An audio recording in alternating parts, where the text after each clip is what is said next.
All right, we've got Browns news, we've got Cavs news, we've got Indians news, but let's start with the hottest story, a player that might be coming to Cleveland. That player is Gerald McCoy. Eric, let's start with you first here.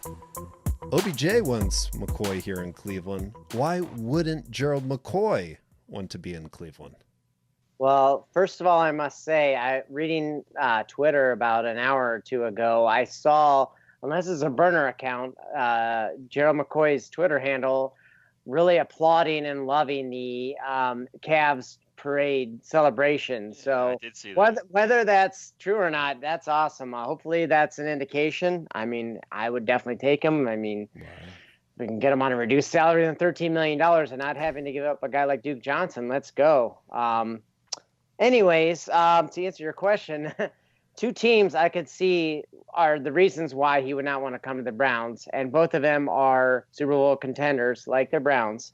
But one of them is the defending Super Bowl champs who have won multiple Super Bowls in the last decade and a half, and that is the New England Patriots. Now, if somehow he can get ahead of Danny Shelton, I know that's going to be a tall order, but if somehow he can, then yeah, there's a good chance he's going to be playing for a Super Bowl.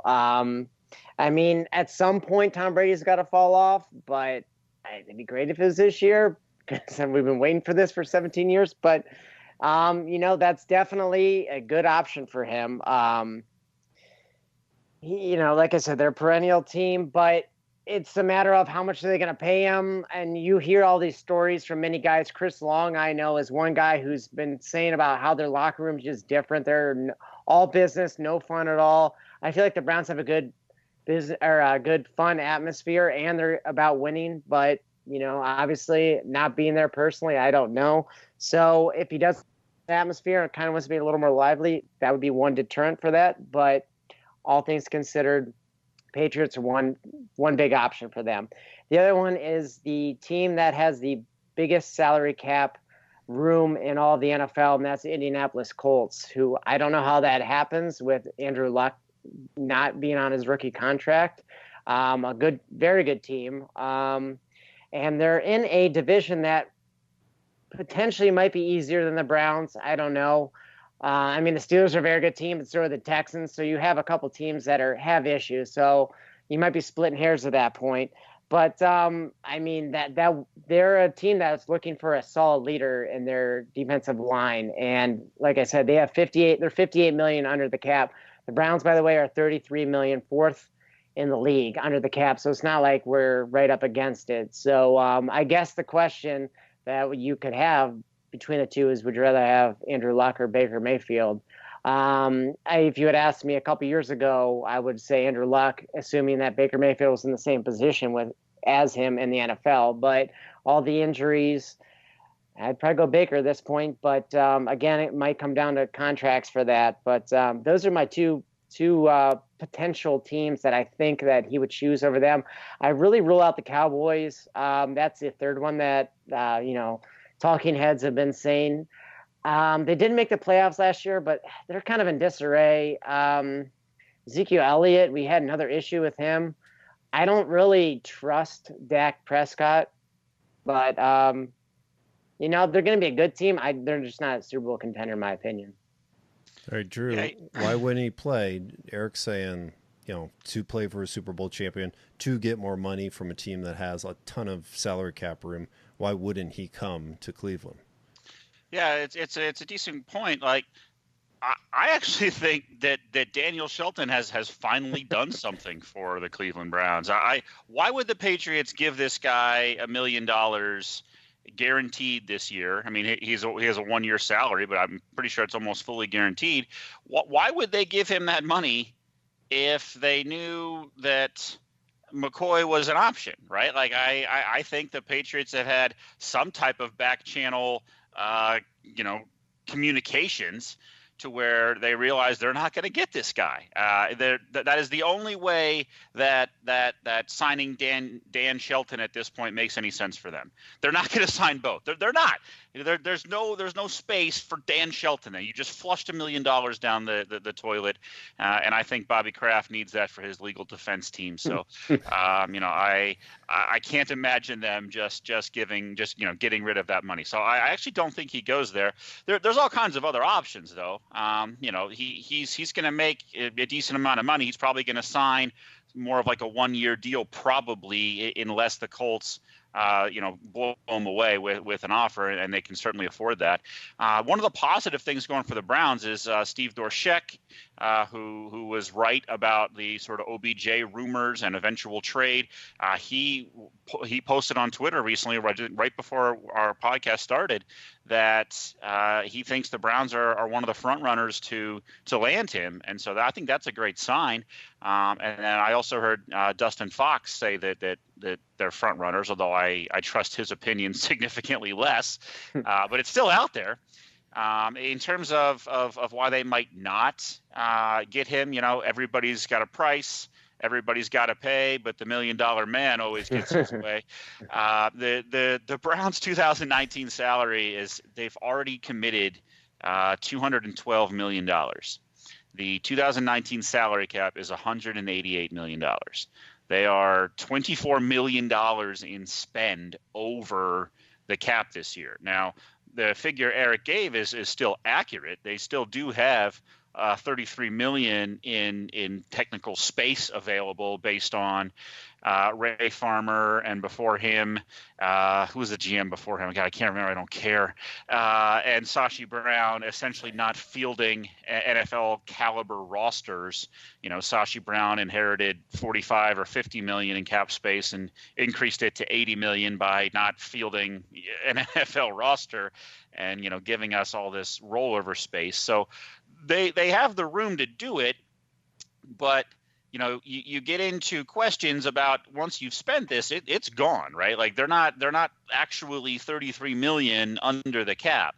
They're not in the 150 million spend range where they have this space for perpetuity. But on the flip side to that, you do have J.C. Treader, who's making almost 17 million this year, and his deal is going to be up. So. Or his cap hit is 17 million, and then Demorius Randall, his cap hit is a little over 8 million, and they just drafted a safety who hopefully can take over his spot. So the idea is that you can get that number back into the approximate range next year and not have to dip too much into the rollover space, but then you have to find a center to replace Treader. So blah blah blah. That number is a little deceiving in terms of the space they actually have. With that said, if you can get this guy for $5-6 million and cap hit for this year, maybe on some type of 2-year deal or 1-year deal, I think you got to try it. If it doesn't work out, it doesn't work out. But this is a big need. They only have 2 defensive tackles, really, on 2 NFL caliber, I should say, defensive tackles. Those happen to be 2 really good players, but there's no depth really behind that. So if they could sign McCoy, they'd have the best 3-man rotation in the league, and these guys probably wouldn't get tired, barring injury. So I'd be all for it. But the numbers are a little deceiving, easy for me to say, with this team. Yeah, Larry Ogunjobi's been very solid for us past year. He's a really good player. Sheldon Richardson, just signing him, excited about him. And then, it's almost the icing on the cake if we could get Gerald McCoy, add some depth. We didn't have great depth at defensive tackle last year. So to get McCoy would be... We had one player. Pretty incredible. Yeah, to go from one player to 3 of the best 3-man rotation in the league would be quite the coup. Also, some exciting things for the Cavs here. They just introduced John Beilein earlier today before we recorded this. It was pretty cool to see Dan Gilbert there, Koby Altman. I think Beilein brought his entire family, his children, his grandchildren. They were all in attendance there. But the one thing that stood out to me was the Cavs, Koby Altman and John Beilein, distancing themselves from the phrase rebuilding. And John Beilein coined the term of renaissance, which, what does that actually mean? Renaissance period. Does that, are we just trying to not say rebuilding? What does renaissance mean, Drew? Yeah, I mean, well, renaissance certainly is generally a positive term. You think of the old Italian Renaissance, Leonardo da Vinci, Michelangelo, Santino Marella. It brings positive connotations. Excellent paintings, Sistine Chapel, the Cobra. So it's positive. It makes you feel like they're trending in a positive direction. It's actually pretty good marketing on their part. And there are some positive things happening. They have I got a head coach that I very much respect.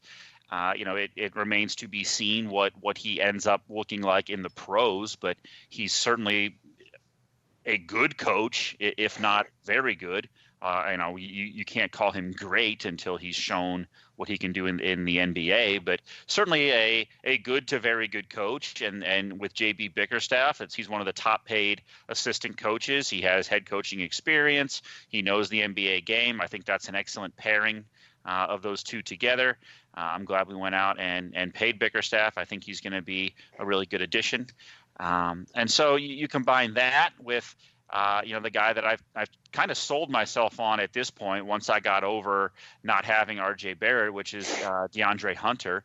And, if he is there at 5, which I very much hope that he is at this point, I would be devastated if I have to miss out on my fallback, option to the top 3. But if he's there and you get Collin Sexton with him, and you have 2 or 3 years hopefully where Kevin Love is still a good player, you're one really good player away at that point. You're one superstar away from having a very competitive roster, a roster that could give Milwaukee even potentially some trouble if you can find some bigs that can get in the way of Giannis. So you're not that far away if you can get DeAndre Hunter, if Collin Sexton continues to be a good player, if you still get some good seasons from Kevin Love, you're really one really good player away from having a very competitive, very good roster that can compete for quite some time in the Eastern Conference. So they're not far away. It's just they're missing the one big piece to the puzzle. Eric, what do you think about timeline? I think the Renaissance period lasted for 2 centuries, if I've got my history right there. well, I don't know if Beilein's going to have that much time to support a losing team. What do you think? Right. Well, if I could piggyback on Drew's comment of the positivity, is that Webster defines Renaissance as the act of changing in a positive way. So a positive way would be improving upon 19 wins. Can we do that, guys? What Beilein, I think, can bring to the story or bring to the team is, player development, team chemistry, emphasis on fundamentals, kind of not just playing street ball, kind of, working things out. So the guys kind of look like a cohesive unit. The other thing was there was so much turnover on the roster last year. I get what they were doing. They were kind of, cutting dead weight or getting rid of, salary dumping or whatever. You had your George Hill, your Rodney Hood, your Kyle Korvers, I could go down the list. I tried looking at the roster for people who played games last year for the Cavs. It was very, very, very long. And I do not think that's going to be the case this year. Not saying it's going to be 12 guys, but I think they're going to have a cohesive unit that they're going to try to, whether it's DeAndre Hunter or whoever they draft in the first round, they're going to try to have him and Collin Sexton and Kevin Love and a couple other guys kind of be on that same page and, might bring a guy in or out throughout the season. But I think that's something that they're going to try to move forward and, start this new renaissance with, these 7 or 8 guys. These are who we're going with. The other 5, 6, 7 guys on the team, we might flush in or out, but that's who we're rolling with. Do the Cavs make it back to the playoffs next year, or is it the lottery? Simple playoffs or lottery. Well, I got to go one way or the other. I'm going to go negative and say they're going to make the lottery, but it's going to be they're going to be the 9th or 10th team in the East. Drew? I think they end up with one of the 5 worst records in the NBA and another shot at the lottery. Okay. Maybe that's wishful thinking on my part, but that is... Eric, what did you say the definition of renaissance was? It was an improvement, or... It was positive. Positive effect? Yes. Okay. Yes. That's positive. Again, From 3 to 5. Positive than 19, yeah. Maybe we'll have a better chance of getting the number 1 pick next year then, too. There you go. Yeah. All right, so we cover the Browns, we cover the Cavs. Let's move on to the Indians, as they are coming in on their first 50 games. And a couple episodes back, we had a little bet on who would, how many wins would the Indians get in their first 50 games. We had Drew coming in at 26. Eric had 30. I split the difference at 28, but we still don't have what the bet actually means. Eric, starting with you, you said you might have an idea for what we should put on the line here. What was your idea here? Yeah, man, you ain't winning this bet, so what you got? Well, considering I'm officially eliminated, I think we should bring bragging rights. That's what the winner should get, is to say, I got that bet right. And we'll actually put some monetary value or a little goofy during one of our podcasts. So, let's start next one. Drew, you've made a very good point. We should put some big money on the line here. Well, I mean, it's only fair to have a couple $100 based on this first bet. If we can't do that, they're not going to respect us going forward. So I think that, that a fair amount is somewhere between $500 and $1,000 on this first bet. I mean, you have to establish some credibility here, and I mean, this has nothing to do with the fact that all they have to do is go 1-2 in the next 2 games, and I hit this bet perfectly, versus having to go 3-0 for me to be in any sort of trouble here. So, this is all just objective analysis here, fellas. That's all. Okay. That sounds pretty good. Do we know what happened tonight? So we're recording this on Tuesday night. We were down by 2 against the A's. That's all she wrote. Yeah. That's all she wrote. I didn't see the end. Is it? I didn't see it either, but I saw on Twitter. The Indians Twitter said, "Get them next time" or something. Right. Oh dang! So we're go get them, Tiger. So it's 25-22. Yeah. Officially. So that's looking real good for 26 and 24. 3 games left. Wow. So 3 games left. They've got to take the rest of the games for me to win, and then if they win 2 out of 3, you win. You split the difference, right? Split the difference. No, that's 27. That's closer to 28, isn't it? I mean, I'm not great at math. You're the accountant, but I think carry the 1. We split there. What would you say? Wait, what'd you say the record was?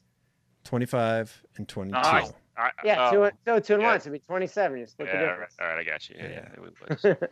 Okay. So we're putting $500 on the line. $500 between you two.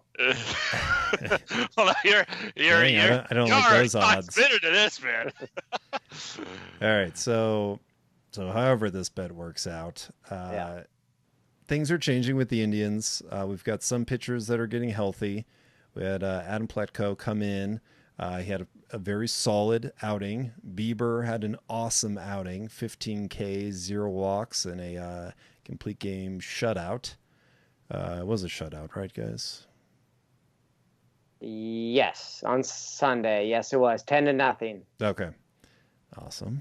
And so we got some pitchers coming back. We'll see what the results of Kluber's X-ray is. Clevenger's rehabbing. Things might be looking up. I don't know if we've really figured out the bats. We've shuffled things. Maybe we have a more solid lineup going on right now. But if you look at the next 50 games with each of your individual bets, would you pick the under or the over based on the Indians' trends right now? Eric, let's start with you on this one. When you say the over/under, do you mean my original 50 or? Yeah, we're gonna say over under 30. I would probably take the under again. I mean, Okay. well, I guess the under for the first time in that case. Granted, we don't have Eric Stamets, Max Moroff, Brad Miller this time, but yeah, I mean, we still got Clevenger and Kluber aren't going to be playing for a little bit. I mean, I was at the game Saturday. They feasted on some bad teams, but man, I mean, they're just so inconsistent. I really hope Oscar Mercado can, bring a jolt to the outfield lineup. I mean, he was there for his first ever hit. So when he's in the Hall of Fame in 20 years, I'm going to say I was at his game for his first ever hit. So, but I mean, and seriously, I mean, some of the pitchers are improving. Plucko had a decent outing again against a horrible team, but they're doing what they should be doing. I think they can kind of do what Drew said, maybe just moderately above 500. But I've heard they've had one of the weakest schedules coming into this point. So yeah. I know they're going to be playing a lot better teams going forward. They haven't played, they haven't played two of the best teams in the AL East. Well, and that doesn't include the Rays, who we play this weekend, and Yandy Diaz is going to be smacking home runs all over our heads. But yeah, but they've been playing a lot of poor teams. The Blue Jays, the Orioles. I can't think of a couple NL East teams who haven't been great. Yeah, they just finished up a homestand against the A's, who are under 500. They're not terrible, and we haven't done well against them. So, yeah. I think we're gonna kind of keep treading water. Unfortunately, the Minnesota Twins, who I don't think are that good of a team, they might keep separating themselves after the next 50. Hope I'm wrong, but I've not been impressed with what I've seen so far this year for the Indians. Man, you're making me rethink my my over 28, because I liked the promise of all the pitchers coming back. I like the lineup for all the different combinations that we've had. I think we're getting closer, and I get to look down at all the batting averages, and it's not all a bunch of guys who are in the high 100s, low 200s. Yeah, not batting their weight. It's a little bit better when you see some hits being put out there. But dang, that strength of schedule is pretty scary. Drew, what about you? You had 26. Would you go over or under? I like that number a lot, honestly. Okay. I'm gonna stick with 26 exactly. I think I get this exactly right, and I think I get it exactly right next time. All right, double down. I think this is a 52-48 team after 100 games. Okay, very interesting. And the heat is coming in. Maybe. I think there's parts of the United States that still has snow, and Cleveland could be a part of that. But hopefully here we're going to actually turn the weather, and that's supposedly going to wake up our bats as well. Next, we've got the main event, the final promo, our final question. And we're going to go back to the Browns here with all the news that we've been reading about and OTAs. A lot of positivity. Maybe we get Gerald McCoy as well. We've already had a lot of awesome free agent signings on both sides of the ball. So my question for this final promo is, what side of the ball do you actually have more confidence in being solid, performing well, going into this upcoming season? What side are you more confident with? Drew, let's start it off with you. Yeah, Eric has to talk to defense. Obviously, I'm more confident about Baker Mayfield and Odell Beckham Jr. Man, are you kidding? This is the reason to have confidence in this squad. Jarvis Landry, Kareem Hunt, Nick Chubb, the Antonio Callaway, Rashad Higgins. David Njoku, the J.C. Treader's one of the best centers. Joel Bitonio's the best guard. I mean, you have an offensive-minded head coach. You have one of the best offensive coordinators in the league, as proven based on making Ryan Fitzpatrick and Jameis Winston amongst the highest-rated, quarterbacks in the league last year. I think there's fewer question marks on this side of the ball, and we have one of the best young quarterbacks in the league, probably the best young. I'm talking, first 3 years in the league quarterback. I have two question marks, and they were both pretty good last year. My two big question marks are Greg Robinson and Austin Corbett to see if he can take over the guard spot. I think Chris Hubbard will continue to be an average to above average right tackle, and that's all that I need him to be. And the big questions is Greg Robinson, was that a flash of 8 good games or 9 good games based on a good scheme against bad pass rushers, or is he going to revert back to what we saw against a couple of those Steelers games where TJ Watt just totally had his way with him, right? So very interested in that. I think Austin Corbett will hold up just fine as at right guard.